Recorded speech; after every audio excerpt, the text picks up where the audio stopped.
Hello, it's an honor to be here with you today. Please rise for the singing of O Canada.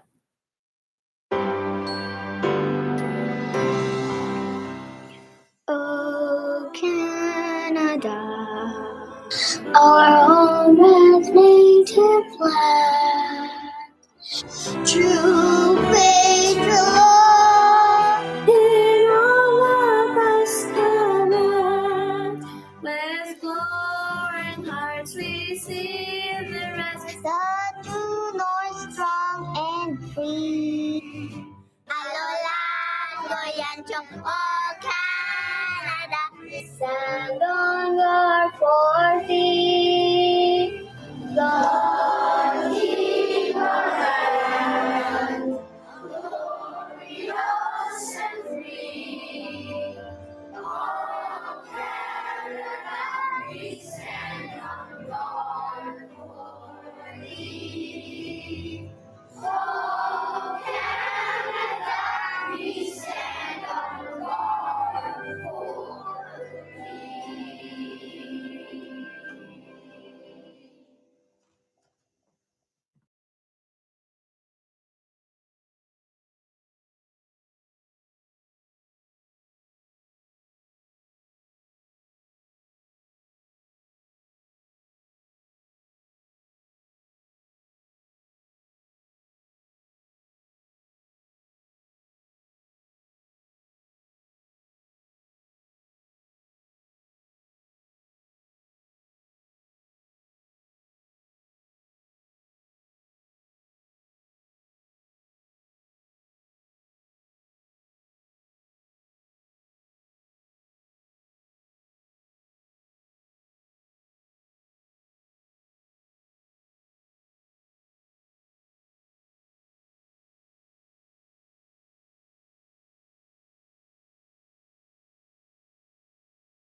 That practices, activities, and decisions are lawful, ethical, prudent, and consistent with board policy.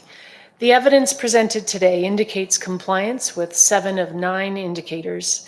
2 indicators are noted as not applicable, and as you'll recall, at the June 24th, 2025 public board meeting, the board approved a revised reasonable interpretation and indicators for OE1, which reflect edits to the language in 1.2 around risk management.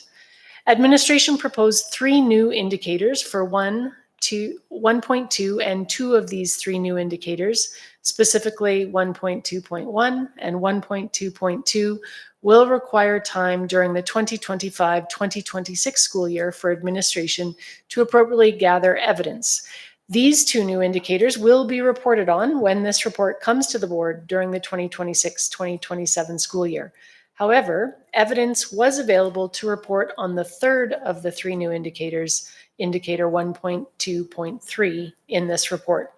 We know that having sound practices and consistent standards to manage risk promotes public and parent confidence in the CBE, and would be happy to accept any questions you may have in regards to this report. The operational expectations policies define the degree of authority transferred to the Chief Superintendent as she makes day-to-day decisions. The Board of Trustees has previously reviewed the reasonable interpretation of this operational expectation and approved that the Chief Superintendent reasonably understands the values underlying this policy and that the indicators previously provided by the Chief Superintendent are acceptable to the Board. I now invite any trustee who has questions about the report to offer them to the Chief Superintendent. I'll remind the Board that the purpose of considering this was an impediment. There were some other factors as well that hit us with the Prairie Sky School that weren't anticipated. But you know, I believe we are very close to that point, and next week we should be able to share with the community of the Prairie Sky School when their students will be coming closer to home. Trustees, any other comments or questions? Is there a trustee who wishes to bring forward a motion regarding this report? Trustee Dennis. Thank you, Chair. That the Board of Trustees authorizes the Chair to correspond with the Minister of Education and Childcare as provided in Attachment 1 to this report, pertaining to notification of the relocation of 6 modular units between Calgary Board of Education schools. Thank you. Do trustees have any questions about the motion? The motion on the floor is that the Board of Trustees authorizes the Chair to correspond with the Minister of Education and Childcare as provided in Attachment 1 to this report pertaining to notification of the relocation of 6 modular units between Calgary Board of Education schools. Trustee Dennis, would you please open debate? Thank you. Yes. So pretty straightforward, this motion. We need to send this letter to the Minister in order to be compliant with the Education Act. So I would hope that my fellow trustees would support sending the letter to the Minister. Thank you. Any trustees wishing to enter first round of debate? Trustee Vukadinovich? This is a straightforward motion, as Trustee Dennis said, so of course I will be supporting it. But I did just want to use this opportunity to reiterate how important it was that our board approved the move of these modular classrooms. We have run out of space in Calgary's core, and Connaught School is currently overflowing students who don't make the lottery for a spot in the school. And the overflows, as we know from Connaught School, are going to not 1, not 2, but 3 different locations. And that's incredibly stressful for students and parents who just want to be able to go to their community school along with their friends and neighbors in the Beltline. So I'm so glad that we're building more schools and undertaking major modernizations and school replacements to accommodate the growth of our student population. And these modular classrooms play an important role in that big picture of providing more space for our students and on a faster timeline. So even though it's not the subject of the debate for this motion, I just want to take this opportunity to share that I'm incredibly grateful for these modular classrooms at Connaught School. Thank you, Trustee Vukadinovich. Any other trustees wishing to enter first round? We'll move on to second round of debate. Anyone wishing to enter? Trustee Dennis, do you wish to close debate? Thank you, Chair. Nothing further to add. All right, then I'll call the question. Those in favor of the motion? That is carried unanimously. Thank you very much. Our next item of business is proposed amendments to results 2, academic success, reasonable interpretations and indicators. Chief Superintendent Pittman, would you please introduce the report? Thank you, Chair Bolger and trustees. It's an exciting day to bring to you the full circle and cycle of updating policy based on the hard work of the board over the course of last year, and specifically to results 2, academic achievement, also lovingly known as R2. These policy updates certainly will refine how we measure and understand student progress, ensuring alignment with the Board of Trustees' values and the expectations of Alberta Education and Childcare. Put simply, the design of the policy will assist the Board of Trustees in monitoring reasonable progress of a focused set of indicators with data presented in a manner that the Board and the public can see clearly, single-year challenges and successes, as well as understand broadly over time whether reasonable progress is being made. The proposed indicators and interpretations aim to provide greater clarity, equity, and transparency in academic reporting through focusing on foundational areas of literacy, numeracy, and high school completion. The use of cohort models to reduce variability and highlight achievement trends. The inclusion of both the numerical and descriptive achievement levels used in the report cards as part of the indicator measures, as well as disaggregating results for English as an Additional Language, or EAL, Indigenous and special education students at the provincial level, as well as by divisional cohorts at the local level. Results 2 is intended to work together with proposed amendments to Operational Expectation 2, and together they reflect the board's values linked to academic success and Board of Trustee expectations specific to the learning environment. To expand further on how this will be designed, I'll invite Dr. Michael Nelson, Superintendent of School Improvement, to comment. Chair Bolger and trustees, the proposed regional interpretations and indicators for results to academic success were built based on the values expressed by the Board of Trustees through policy. They are grounded in current provincial definitions, previous board-approved interpretations, and CBE strategic direction. The goal is to ensure our measures are inclusive, meaningful, and aligned with the diverse learning journeys of all our students. Revised interpretation reflect a deeper understanding of student diversity and learning pathways. The term "each student" now includes developmental progression, recognizing that success looks different depending on where a student begins and supports they may require along the way. The phrase "learn, integrate, and apply" has been expanded to emphasize learning as an ongoing process. And the term "future success" has been newly interpreted to reflect our commitment to preparing students not only for graduation, but for meaningful contributions to their communities. With regards to proposed indicators, one of the most significant changes is the introduction of cohort tracking. The proposed indicator will now follow groups of students at each divisional level, Divisions 1, 2, 3, and 4, over a period of 3 years to better understand achievement trends and reduce variability in year-over-year comparisons. There are 2 types of cohorts. The all cohort includes all students in each of the grades for that given year, while the consistent cohort includes the students who were continuously enrolled in CBE across all 3 years. This approach will allow us to measure progress with a specific group of students and understand the impact of sustained support within our system. Additionally, we're proposing a shift towards a more transparent achievement reporting model. Report card data will now show the percentage of students at each of the achievement levels, 1 through 4, as well as those whose achievement is reported as ADP, meaning adapted, EAL, meaning English as an Additional Language, and IPP, meaning Individual Program Plan. This is intended to ensure that all learners are represented in our reporting. We'll also continue to disaggregate results for EAL, Indigenous, and special education students with our provincial level data.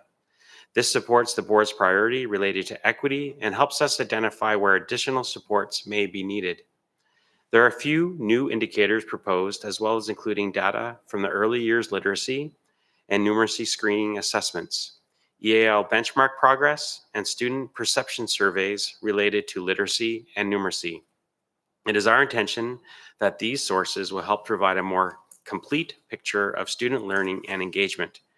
We believe these proposed changes to Result 2 reflect our shared priorities and values. They are designed to ensure that every student is supported in a safe, inclusive environment, and that we have the tools to measure meaningful progress over time. At this time, we will take any questions you may have. Trustees, any comments or questions on the report? Trustee Vukadinovich? On page 5 of 11, I read that the chief superintendent interprets complete high school to mean that a student has successfully met the requirements to earn an Alberta high school diploma, certificate of high school achievement, or certificate of school completion that accounts for individual learning needs. So what does a certificate of high school completion mean? And do the students who earn this certificate show up as high school grads as per the definition that Alberta Education uses?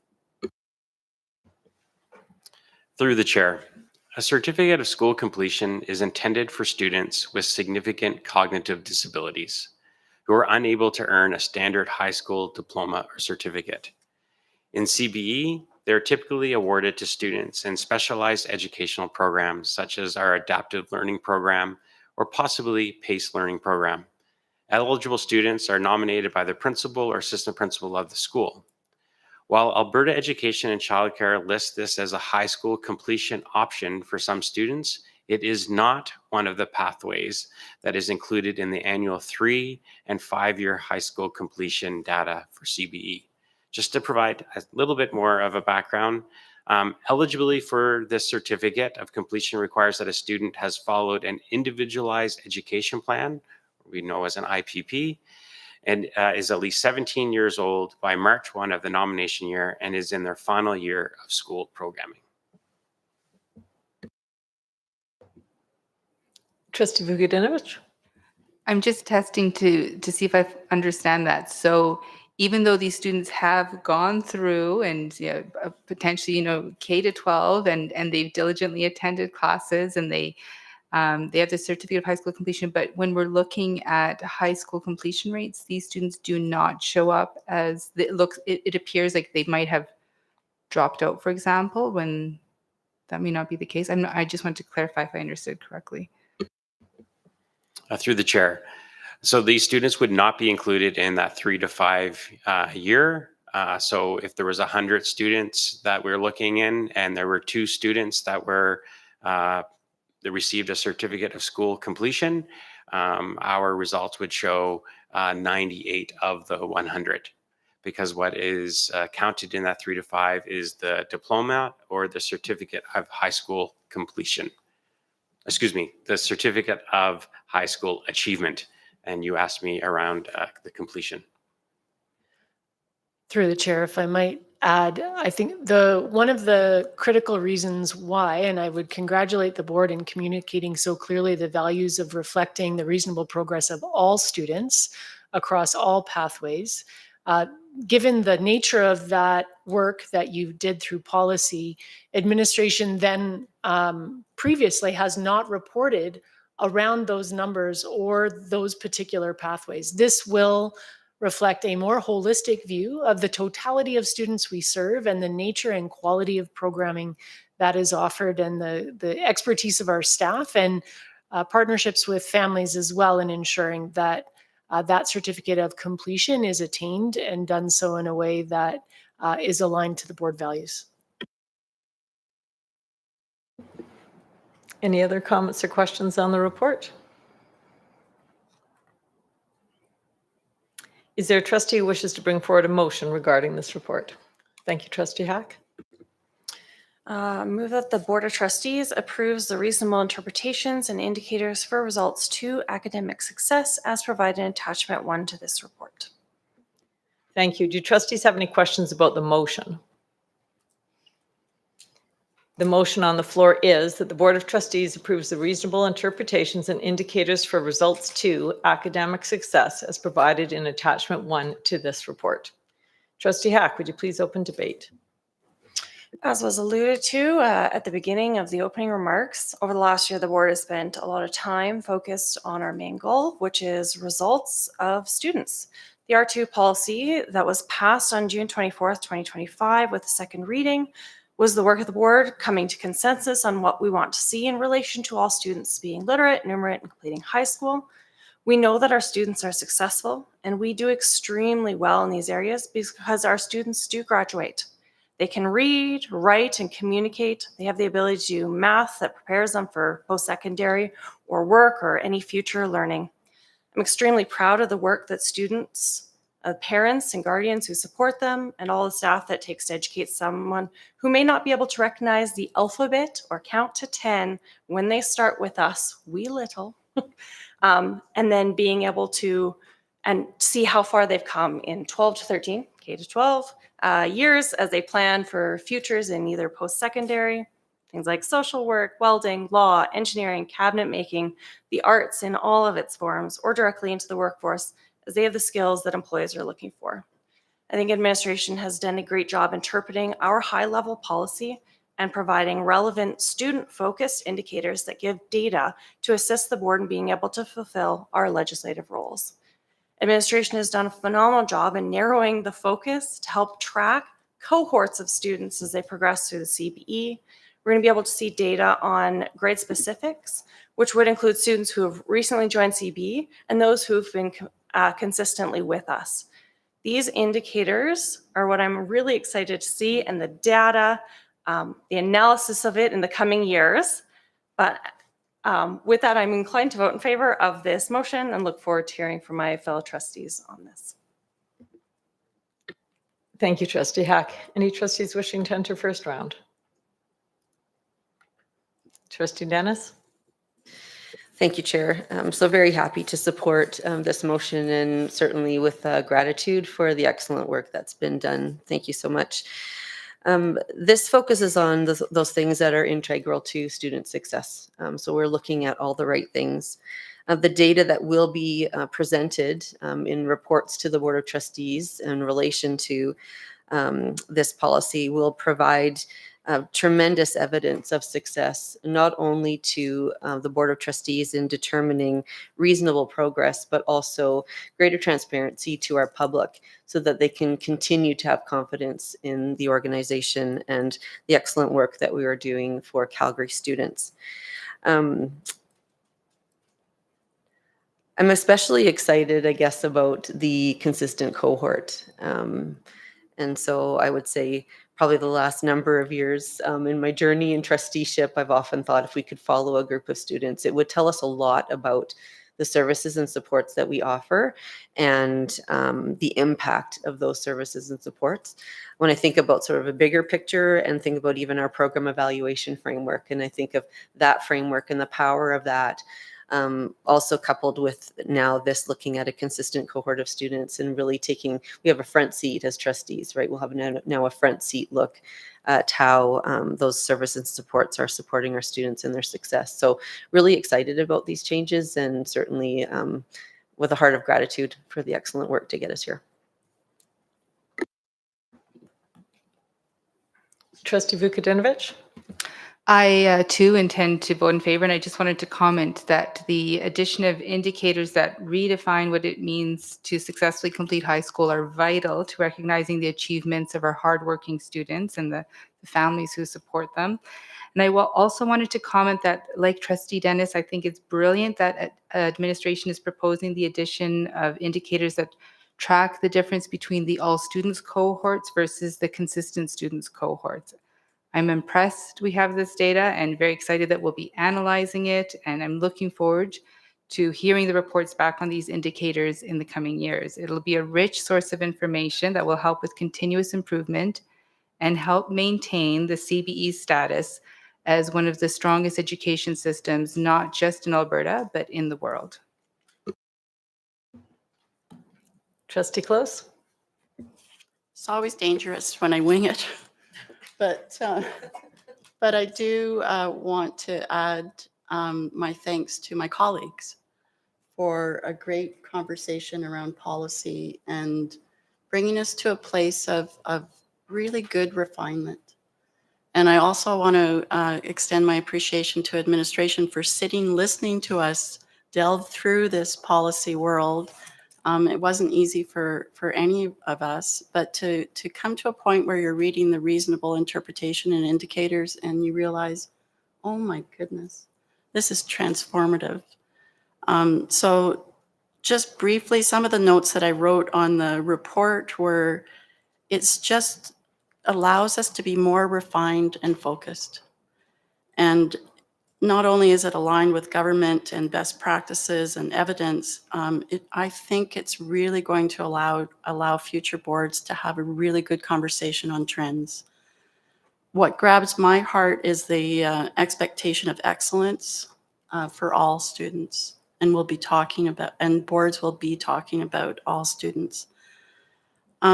I love that we're still doing the moment in time with the, I can't believe I'm saying this, with the provincial achievement exams and the diploma exams, but also the report cards, but also with the agency of students on their own learning. So the questions, those enduring questions that have changed the framing And I don't know whether I'm going to be able to capture them immediately, but it changes the game for me if students know that they are resilient and that they can persevere and they can achieve.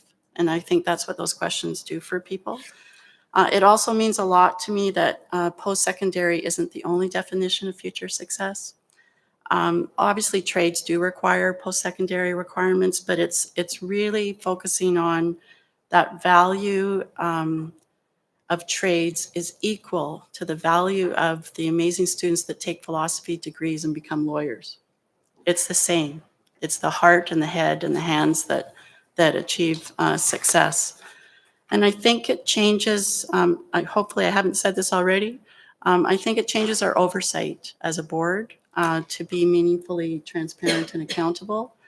But it also allows for a really profound analysis, I think, that will impact the education plan, that'll impact budgets, that'll address gaps, that'll impact school development plans. So really thrilled and grateful for the work that we did together and that the work that you have provided us for this board going forward. It's clear, it's transparent, and it's literacy, it's numeracy, it's graduating from high school that defines academic success. I made it through. Just. Thank you, Trustee Close. Anyone else wishing to enter first round? I'll maybe just add that I really do echo all of my colleagues' comments, so eloquent. So again, just great appreciation for superintendents listening over the course of a year, our discussions. And again, very excited to see this data coming forward and the consistent student cohort information. It will be great to see and be able to use to move forward. So thank you for all of your work. We'll move on to second round of debate. Anyone wishing to enter second round?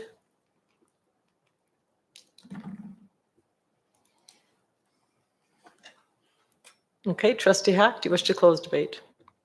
I'm just very excited. Appreciate the themes that other trustees have brought forward, talking about bodies of evidence of success and excellence, oversight, being able to judge reasonable progress, very specific areas. There's rich bodies of data, transformative, refined, focused, clear, transparent. These are all things that families and society expects out of education. So looking at results too, I'm honestly chomping at the bit to start delving into this, to see what the reports look like in the coming years, to be able to take a couple years of data and see this progress. So yeah, look forward to. I will be voting in favor. I look forward to everybody else supporting as well. Thank you, Trustee Hack. I'll call the question. Those in favor of the motion? That is carried unanimously. Next on our agenda is item 8.3, proposed amendments to reasonable interpretations and indicators for operational expectation 2. Chief Superintendent Pittman, would you please introduce the report? Thank you, Chair Bolger and trustees. In tandem with results 2, we're also bringing forward the proposed reasonable interpretations and indicators for operational expectations 2, learning environment and treatment of students, or also known as OE2. These updates, again, are in response to the hard work of the board in updating OE2 policy and a system-wide commitment to fostering safe, inclusive, and responsive school cultures. They're aligned with our governance model and the expectations of Alberta education and childcare. Working through indicators that reflect compliance with policy is no small task, and especially in this area of most important relative to the learning environment for our students and the treatment of our students. And the proposed amendments to OE2 include updates to the proposed reasonable interpretations and new indicators that seek to respond to increasing classroom complexity while continuing to support inclusive practices. These include annual training for staff on bullying prevention and progressive discipline, designated staff trained in de-escalation techniques and suicide intervention, and structured opportunities for student voice and feedback to guide us as we continue to make adjustments. These updates are designed to ensure that every student feels safe, heard, and supported in their learning environment.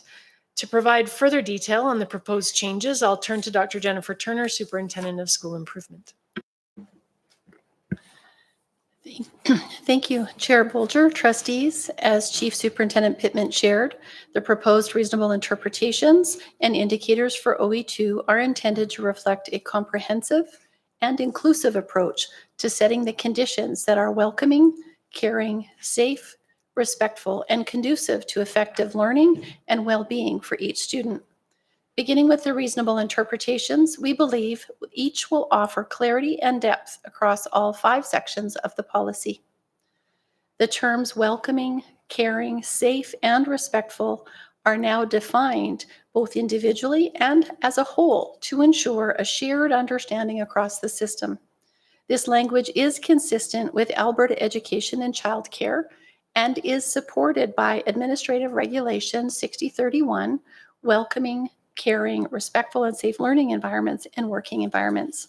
This AR, as we refer to administrative regulations, outlines expectations for creating and maintaining these learning environments, affirming rights and responsibilities for all members of the school community to foster inclusion and a sense of belonging. The phrase opportunity for student voice has been newly interpreted to reflect multiple and meaningful opportunities for students to provide their influence in their learning environment.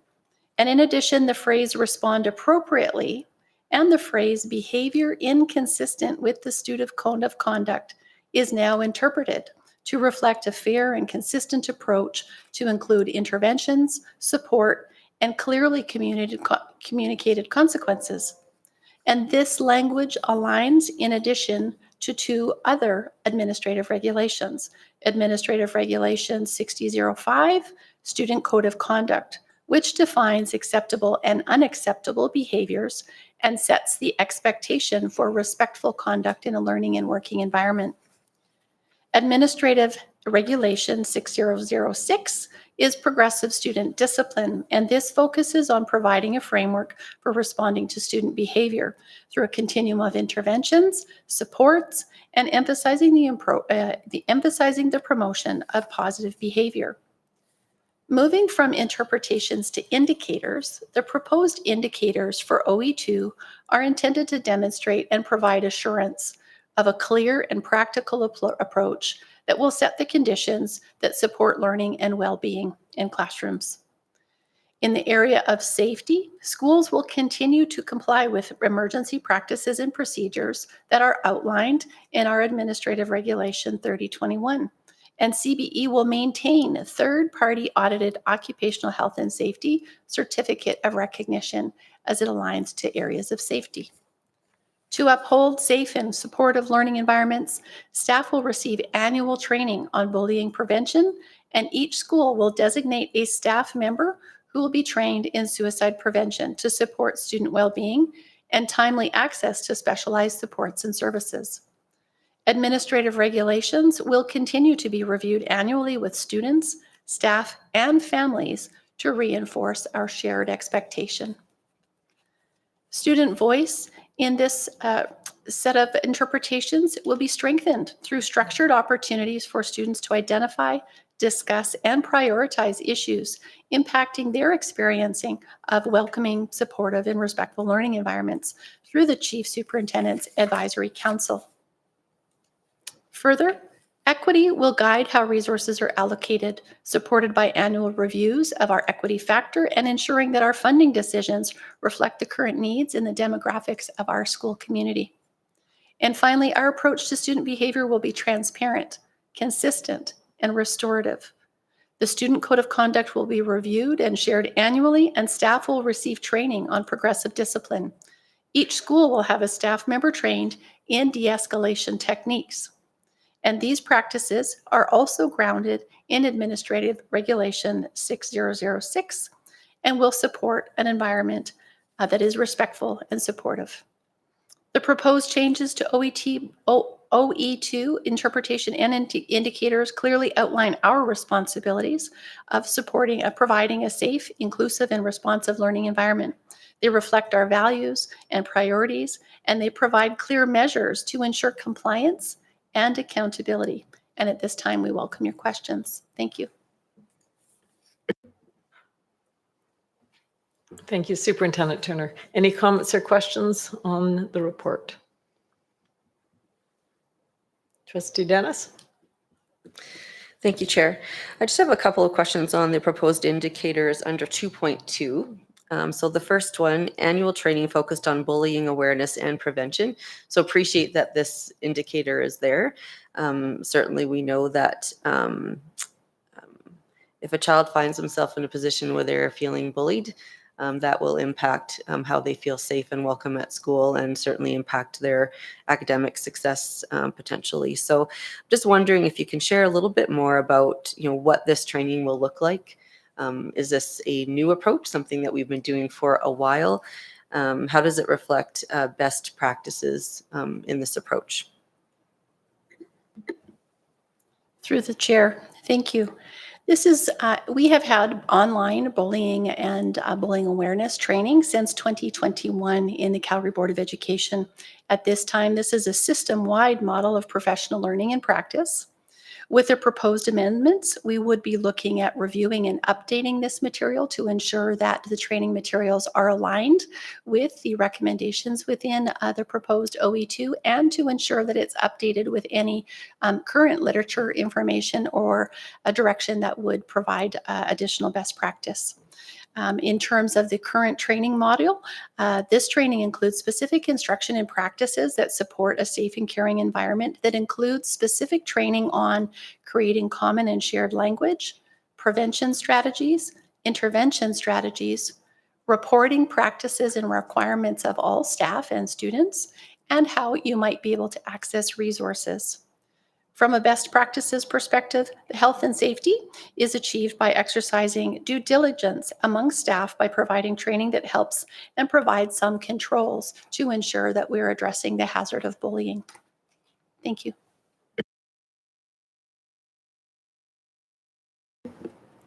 Trustee Dennis and then Trustee Vukadinovich. Thanks. Just a quick follow-up on that one. So right now the training is online and the plan is to keep that structure, but you're looking at sort of updating the content. Right now, the training is online. We are looking at updating those things. And the evidence of impact of this right now is a very high completion of staff compliance to this, with a pass rate of 70%. There is a test for each of those training components. And so staff are meeting that compliance element. We are also looking at supporting this work in schools with specific work with students, so that they are also aware of the options available to them, the resources that are available, and the reporting pathways for individual students. Thank you. Trustee Vukadinovich, go ahead. Thank you. So on page 4 of 8, I read that respectful is defined to mean a learning environment where students feel their values, rights, and responsibilities are acknowledged. And this just seems like a bit of an odd definition of respectful to me, because when I think of this word, to me, it means the condition of being accepted and treated with courtesy and civility. And quite frankly, I'm not even quite sure what it means to expect schools to acknowledge the values, rights, and responsibilities of our students. So I'm wondering how we landed on this definition of a respectful learning environment. And I think at some point I heard that this definition of respectful is defined in the Education Act, but I might have misunderstood that, whether it was the act or the regulation, but I couldn't find it in there, but maybe I just didn't do a good enough search. On my search, the closest I got was Clause 16 on page 34 of the Education Act says that, and I quote, "All courses or programs of study and instructional materials used in a school must reflect the diverse nature and heritage of society in Alberta, promote understanding and respect for others, and honor and respect the common values and beliefs of Albertans." And so here's talking about the common values and beliefs of the Albertans, which is to me slightly different from respecting the values and beliefs of individual students, or not just respecting, but acknowledging acknowledging the value. So I'm just not quite clear where that's coming from. Through the chair, appreciate the clarity and questioning around interpretations. And what I think is important to highlight is that we have, through the board policy, there was a separation within policy that took two points of change that are really important to highlight. And one is welcoming, caring, safe, and respectful. As you referenced, those have been a structure, and we have an administrative regulation, and it's in compliance with the Education Act. That language is consistent. Now, what we have sought to address is the word respectful in the legislation and context does look at all individuals being treated fairly and with dignity. It also looks at differences in culture, beliefs, identities, abilities, and backgrounds. It talks about discrimination, harassment, bullying, and intolerance. Simply stated, the inclusion of the word and value of respect is aligned with legislative requirements. But in this particular definition, as applied under 2.2, where we have separated out each of those definitions, we took the opportunity to also apply it in the way that is interpreted, where students feel their values, rights, and responsibilities are acknowledged, separate from the individual treatment of students. And it is more reflected in the way the actual 2.2 policy is framed, as well as the earlier policy that looks at welcoming, caring, safe, and respectful learning environments. So it's a delineation, somewhat different certainly, but still in alignment with both our administrative regulations, Education Act, and an opportunity to create clarity when we're talking about the learning environment more broadly. Do trustees have any other comments or questions? Trustee Dennis. Thank you, Chair. My next questions is related to proposed indicator 3, also under 2.2, around the designated intervener. So appreciate that there was some commentary in the Chief Superintendent's update contained on the consent agenda of this agenda package. But really would just appreciate some additional commentary around, who or what the designated intervener is, how are they chosen, how are they trained, and that sort of thing. Through the chair, thank you. A designated intervener means a teacher on staff who has current training through applied suicide intervention skills or assist training. At least one teacher on staff in every school would be identified and then provided that training. And selection of teacher may be based on a variety of different conversations between administration and the school staff on who would be best aligned and positioned to hold that role. The person identified as this designated intervener receives, they would have completed successful training in assist training. They would maintain that current certification. They would provide initial on-site evaluation through that assist protocol to determine additional supports that student may need. They may evaluate the presence of risk indicators in individual students, and as necessary, they may consult with a principal or a central designate, somebody like us, a school-based mental health provider or a school psychologist, to be able to determine what other additional supports that child and family may require. This year, we have developed additional training and documentation to support this work. This includes a course through Public School Works that is available for all staff. So not only the individual designated intervener that's been identified, but every ATA staff member is available to take this Public Works training around suicide prevention intervention. Groups of staff, in addition, will be able to have access to this information and a new guiding document that has been developed that is grounded in up-to-date current research and evidence-based practice, has been available for staff in this current year. We've also created additional referral processes and pathways to ensure that students who have been through the assist referral pathway and have been identified as needing immediate need will be able to quickly and immediately access the specialized supports and services that they require for themselves and for their safety. Trustee Vukadinovich?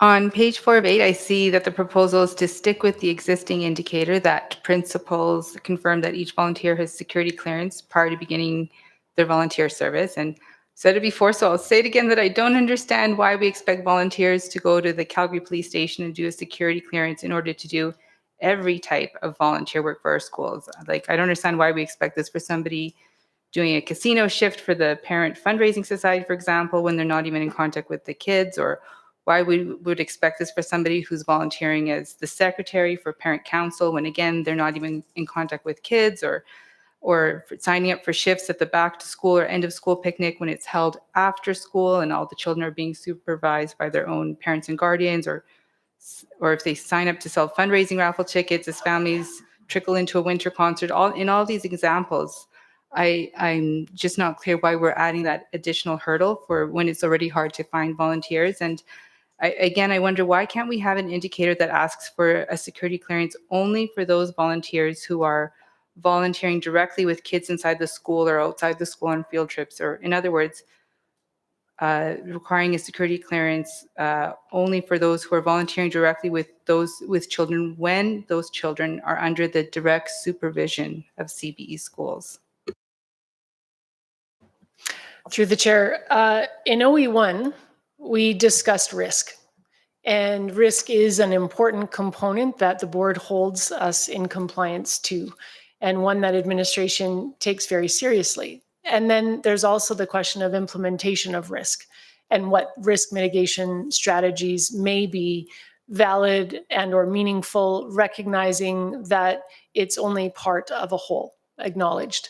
What I would highlight, as we've discussed at previous points, is in the context of all schools in the CBE and all principals asking for management of this shades of clearance of hundreds and in some cases thousands of volunteers at different points does create additional risk of who's then decided whether or not this is this, not that. And so from a clarity standpoint, from a review of all of the things, whether it's involvement with students and children directly, involvement with finances, all aspects of that component are considered. This is one tool. The impact of that tool is something for the board to determine, but it is one tool that administration has to outline at a high level the value and reflect the board values of managing safety in our learning environments and ensuring those controls are in place. And so I would open with that and welcome any other comments if Superintendent Breton would like to add. Through the chair, I'll just reinforce the comments of the chief superintendent. We have over 10,000 volunteers, so huge support to schools, and so many different types of events. Some of the examples that you shared, Trustee Vukadinovich, are not some that require a security clearance, I'm thinking, or a police information check. I'm thinking specifically of school council, for example. Those are excluded from that, and it's very specific in our instructions provided. But with over 10,000 volunteers, hundreds per school, a change could be made to our administrative regulations, to your OEs, to adjust this. However, it would transfer the administrative burden onto the shoulders of school administrators to verify and assess whether the event and the individuals that they're trying to match up with the event make sense and keep the intent of this risk mitigation measure in place. So then, of course, it increases the possibility of human error. And I have to say that it would definitely be perceived by CBE insurers as something that detracts or creates additional risk when I was talking about previously creating a favorable risk profile or improving our risk profile. This would definitely detract from that from their perspective because of the addition of that increased risk element. Thank you for that response. I have a question actually about indicator 2.3, which reads, provide opportunities for student voice that impacts welcoming, supportive, and respectful learning environments. And I know Chief Superintendent Pittman referred to her Student Advisory Council, but I'm just wondering if you can share any more about proposed indicators and what that might look like, how it currently is, or changes to be made. Through the chair, thank you. The two proposed indicators represent an intentional and system-wide shift to more formally recognize and act on student input, both at the individual school level and at the system level. Principals of schools within Division 3 and 4 shall ensure a minimum of 2 formal or structured opportunities offered annually for student body to provide meaningful input and feedback into actions aimed at improving their school learning environment.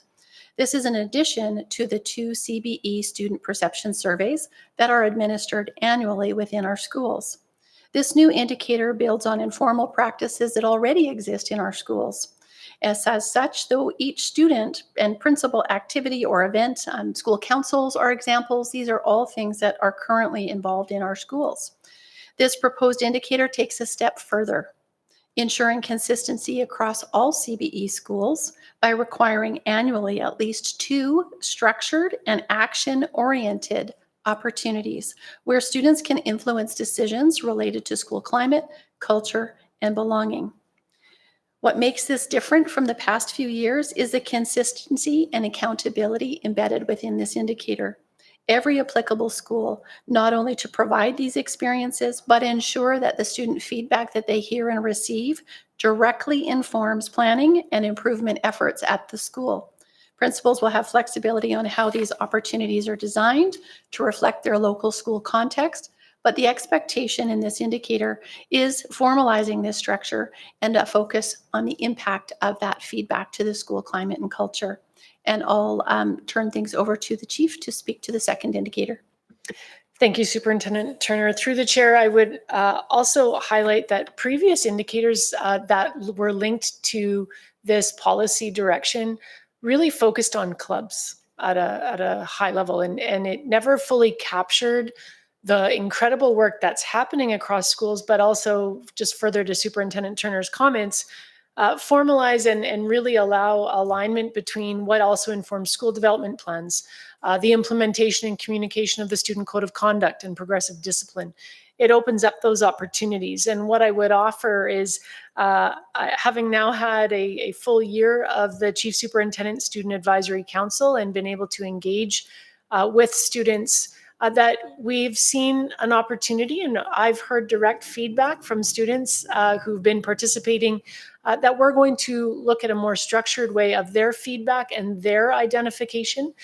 Previously, we were very focused on their leadership within schools, which still is part of the role of bringing information back at the system level. But fundamentally, as I reflected on the true benefits of elevating student voice at a system level where all high schools are reflected, that our students want to drive that conversation, and this expectation that they provide feedback on policies, on enacting the impacts of certain decisions on their environments that are made at a system level really do open up new opportunities and will be an important structure going forward. So I appreciated the opportunity to formalize that within this indicator. Thank you both very much for your feedback, and I appreciate the delineation too between clubs versus whole school. I think that is significant. Can you speak to the middle and high school symposiums? Is there a connection to this, or is that a separate entity? Through the chair, what I would offer is that I think the well-being symposiums at the middle and high school allow student leadership. They focus on student action teams. Those students are engaged in their school data and their school experiences. They're gathering information based on the student body, and they are developing a plan of action to enact things that will improve the culture and the climate in their school. Those symposiums may inform some of the information that is brought forward to the Chief Superintendent Advisory Committee, but it won't be the sole avenue of being able to gather student feedback and understanding. The orientation would be different as well in terms of the Student Wellbeing Symposium is driving student leadership activities within their school, where the Chief Superintendent Advisory Committee is going to be providing direct feedback around policy and student experience and perspectives of that experience. And I'll pass it back to the Chief. I would simply add that assessment of impact related to the symposiums connects more directly to results 3, 4, and 5. And so this is a great opportunity where you see OE2 connecting not only to academic success, but also the ability of the board to monitor reasonable progress for citizenship, character, and personal development. Thank you for that. Any other questions or comments? Trustee Vukadinovich. I have a comment and then a question. So first, a comment going back to the previous discussion about security clearances for volunteers. If I were to answer my own question, which other trustees have sometimes done, the way I would delineate between who would need and wouldn't need a security clearance would be: is it a volunteer activity organized by the school staff, or is it a volunteer activity organized by the parent society or the parent fundraising society? So that would be how I would do it, but that's just my comment. Then in terms of my question, so the question, just totally shifting gears here. When I read this report, I noticed there's a couple of really interesting indicators in here that I'm very excited about. And so I was wondering if you could tell me more about one of the new indicators I'm reading about here on page 7 of 8. And it's the one that says, ensure that all schools have a staff member trained in regulation and de-escalation techniques. So excited to read that and just wanted to hear a bit more. Through the chair, thank you. This indicator is focused on ensuring that every school has at least one staff member formally trained in regulation and de-escalation techniques to support students effectively during moments of emotional or behavioral escalation. These techniques are designed to help staff respond proactively, safely, and compassionately, minimizing disruption while maintaining the dignity and the emotional safety of students. Training in this area is especially important as it aligns with trauma-informed and inclusive education practices and supports our commitment to welcoming, caring, respectful, and safe learning environments. Here are a few examples of de-escalation techniques staff might learn: active listening and calm communication, providing time and space, offering choice and predictable routines. Those structures and types of strategies are preventative and relational, not punitive, and help build trusting relationship between students and staff. Ensuring that every school has somebody with this expertise strengthens our system-wide ability to respond to students with consistency and with care. Thank you. Trustees, any final comments or questions on this report? Superintendent Pittman. Thank you, Chair Bolger. I was remiss in my opening comments to also provide reflection on workload for staff, because as you review these indicators, all of them connect back to time or designated individuals and communication. And so this is an area that we are continuing to review and are confident that as we work through implementation, and some of these pieces are already implemented, they're being formalized, and then we're tracking them. But we will need to always have an eye around workload and time. And any time that we are applying training, whether that be through Public School Works or whether that is through a requirement relative to an individual staff member, I would highlight that that is something we'll need to, especially in our current environment, attend to carefully and continue to review. So I apologize, I had not included that in my opening remarks and wanted to make that clear prior to your debate. Thank you. Is there a trustee who wishes to bring forward a motion regarding this report? Trustee Close. Thank you, Chair Bolger. That the Board of Trustees approves the reasonable interpretations and indicators for OE2, learning environment / treatment of students, as provided in attachment 1 to this report. Thank you. Do trustees have any questions about the motion? The motion on the floor is that the Board of Trustees approves the reasonable interpretations and indicators of OE2 learning environment treatment of students as provided in attachment 1 to this report. Trustee Close, would you please open debate? Thank you. Similar to our R2, I'm proud of the conversations we had because I believe this was a policy that was all about values and outcomes. And really it needs to be about defining the expectations and boundaries within which CBE operates. So, and I think we've come up with a really good proposal in front of us. And so I encourage us all to support the reasonable interpretation that's being provided and the indicators that are being provided for some really good statements around how our schools and how we can assure that we're maintaining a learning environment that is welcoming, caring, safe, respectful, and conducive to effective learning, and that we're providing safe and a healthy environment, and that we're, especially, I think this one grabs my heart, providing opportunities in a formalized way for student voice, and then also the equity as a general principle for allocating resources to the environment, to the learning environment, and then responding appropriately with to behaviors that are inconsistent with established student code of conduct. I think the conversations in compliance will be amazing going forward, but the parts that I would like to emphasize is we also have a policy or an operational expectation in front of us that really formally underpins that we follow a school support model, that we are a school system, and that we have this expectation for each of our classrooms across CBE. So there's consistency. I think there's clarity and focus.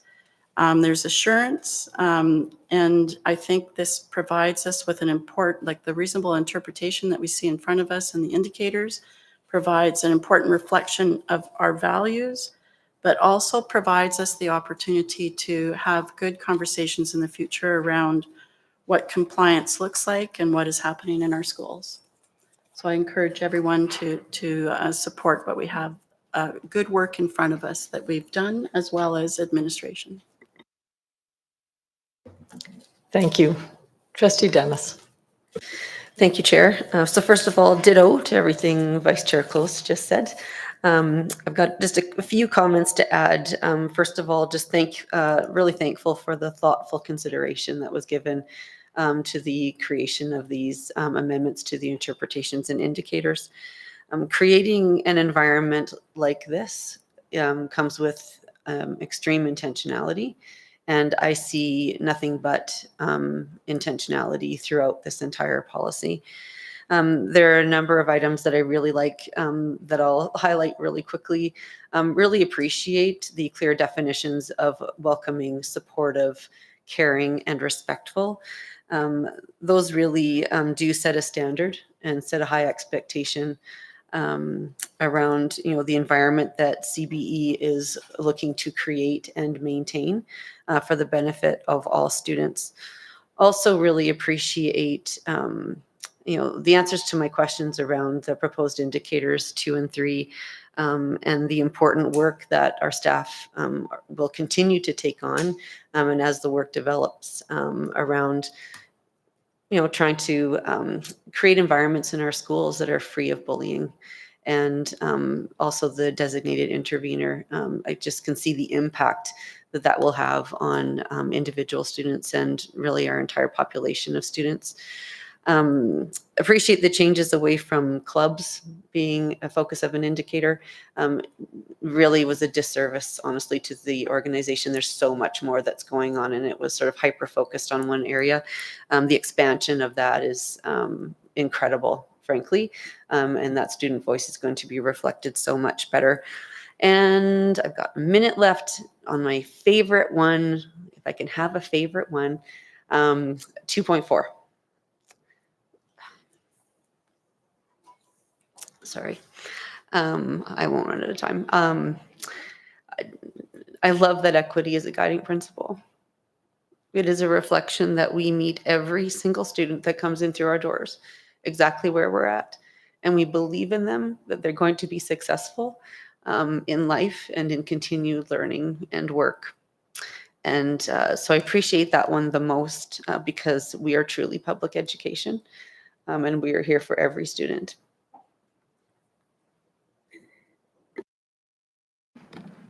Thank you, Trustee Dennis. Trustee Hack?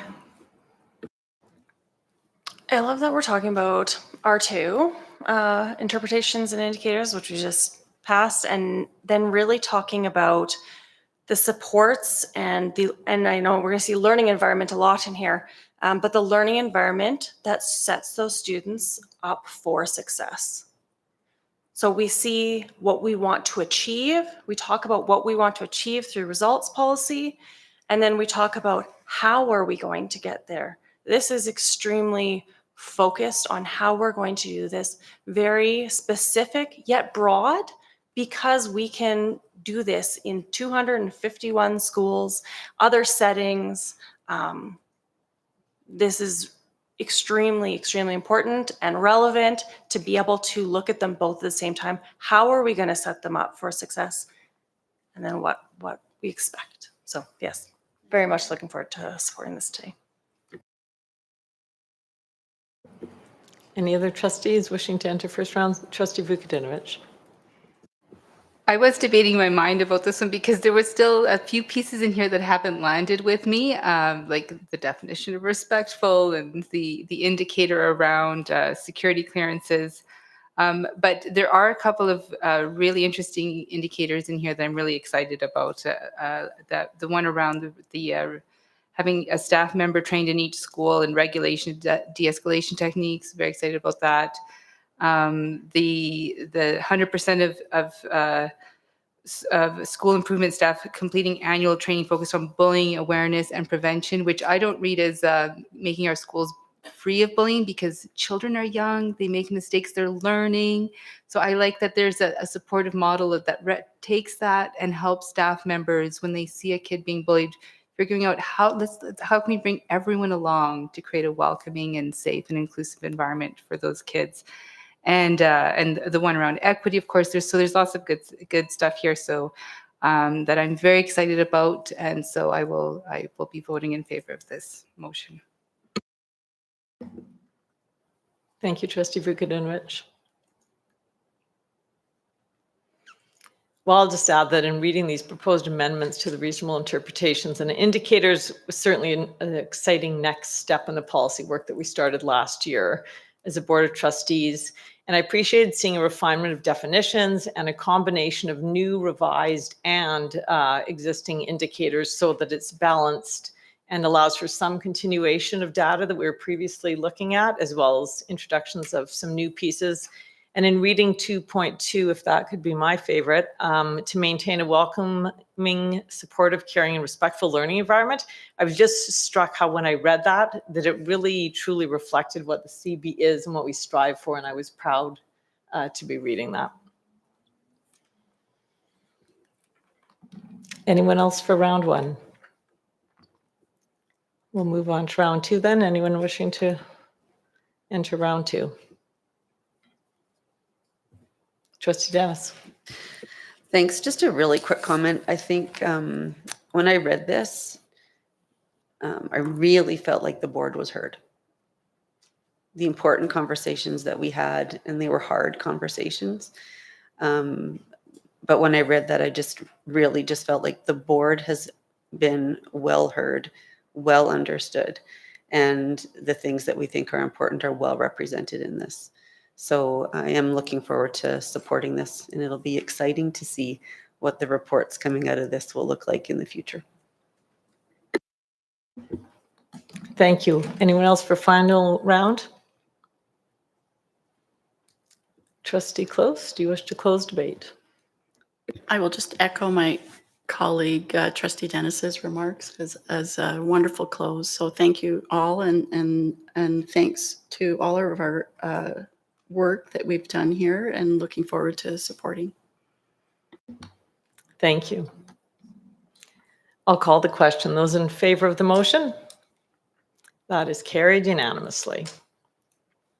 Next on our agenda is item 8.4, proposed amendments to governance, culture policies, and board meeting procedures. As required in legislation, the board regularly reviews its policies and procedures. These policies have been reviewed and areas of improvement were identified. The proposed amendments are in front of the board today for consideration. Trustees, are there any questions or comments on the report? Is there a trustee who wishes to bring forward a motion regarding this report? Thank you, Trustee May. That the Board of Trustees approves the amendments to Governance Culture Policy 2E, Trustee Remuneration, as provided in Attachment 1 to this report, Governance Culture Policy 5E, Audit and Risk Committee Terms of Reference, as provided in Attachment 2 to this report, Government Culture Policy 5E, Board Governance Committee Terms of Reference, as provided in Attachment 3 to this report, and Governance Culture Policy 7E, Code of Conduct Sanctions, as provided in Attachment 4 to this report. Thank you very much. Do trustees have any questions about the motion? The motion on the floor is that the Board of Trustees approves the amendments to Governance Culture Policy 2E, Trustee Remuneration, as provided in Attachment 1 to this report, Governance Culture Policy 5E, Audit and Risk Committee Terms of Reference, as provided in Attachment 2 to this report, Governance Culture Policy 5E, Board Governance Committee Terms of Reference, as provided in Attachment 3 to this report, and Governance Culture Policy 7E, Code of Conduct Sanctions, as provided in Attachment 4 to this report. Trustee May, would you please open debate? So as you stated in the opening, the Board Governance Committee is responsible for reviewing board policies and making recommendations to the board. And so during this last review, just at the end of our term, we made a double check through everything. And we noted that there needed to be an update from the Court of Queen's Bench to Court of King's Bench. And then additionally, some recommendations before you today is to replace the he, she with they across the remaining few policy documents. And so this change makes the language simpler and focuses on the individual trustee position. And it also creates some consistency across all of our other board policies. Thank you very much, Trustee May. Are there any trustees wishing to enter first round of debate? Trustee Hack? Yeah, I'll just add, I appreciate the diligent work of that committee in bringing this forward. I know that there are legislative changes that needed to be updated, specifically the change from Freedom of Information and Privacy, so FOIP, to Access to Information Act. All of those small changes have to be constantly updated within all of our board meeting procedures and documents that we have. So doing a big cleanup to reflect all of those changes is important. Thank you. Anyone else wishing to enter first round?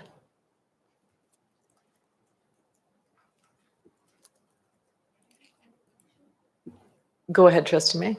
I just want to clarify that we're just focusing on the first 4 amendments. I think what Trustee Hack was referring to is a different motion. So I wanted to flag that if she had something different to say, that to do it in round 2, just so that she can speak to the actual motion before us. Thank you for that clarification, Trustee May.